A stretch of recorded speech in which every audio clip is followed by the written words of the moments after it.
Allahumma inni as'aluka al-Afiyah. During the tafsir of Surah Yusuf, we touched on a very important lesson which I want to share with you today.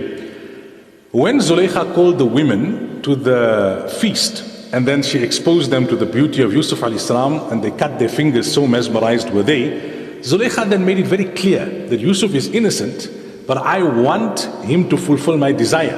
And all the women joined the chorus and they also wanted him to accept the advances of Zulaykha. And they did it in such a way that the commentators write that each one of them was saying, yes, listen to Zulaykha. But at the same time they were trying to promote themselves. Such was the beauty of Yusuf alayhi salam.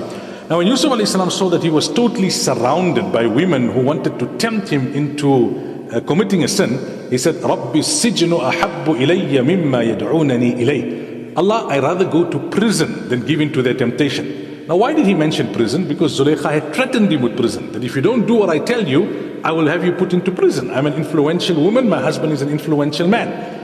It so happened that Yusuf alayhi salam, despite the fact that his innocence was quite clear, was put into prison. According to one narration, it is mentioned that after that Allah revealed to him that, oh Yusuf, it's because you said that I rather go to prison than give in to their temptation that you ended up being in prison. If you made dua that, oh Allah, save me, without specifying that you were willing to go to prison, you would have been saved in another way.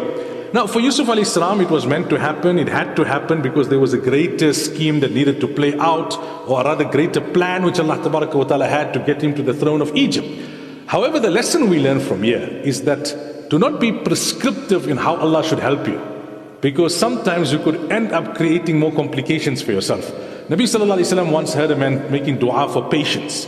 He said, don't make dua for patience, because in order to exercise patience, you need to go through difficulty. Salillah al-Afiyah. Ask Allah for Afiyah. Say, Allah, grant me ease. Grant me ease.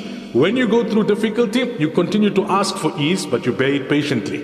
But you don't ask for the difficulty inadvertently. Be very careful what dua you make. Once Nabi Sallallahu Alaihi Wasallam came to a man who was ill, and he was making this dua that, oh Allah, give me all the punishment of my sins in this world.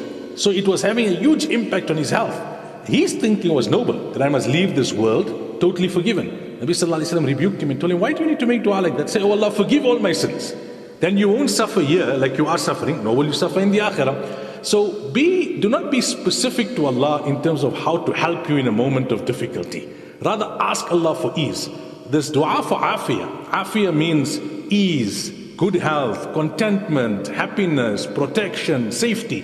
Allahumma inni as'aluka al-Afiyah. That, oh Allah, I'm asking you for Afiyah. Be very careful what you wish for yourself. Even though you may think it, even though it may be a noble wish, there could be an easier way out for you. Allah is very great. Allah is very compassionate. Allah is very merciful. May Allah Ta'ala grant us the understanding. Assalamu alaikum wa rahmatullahi wa barakatuh.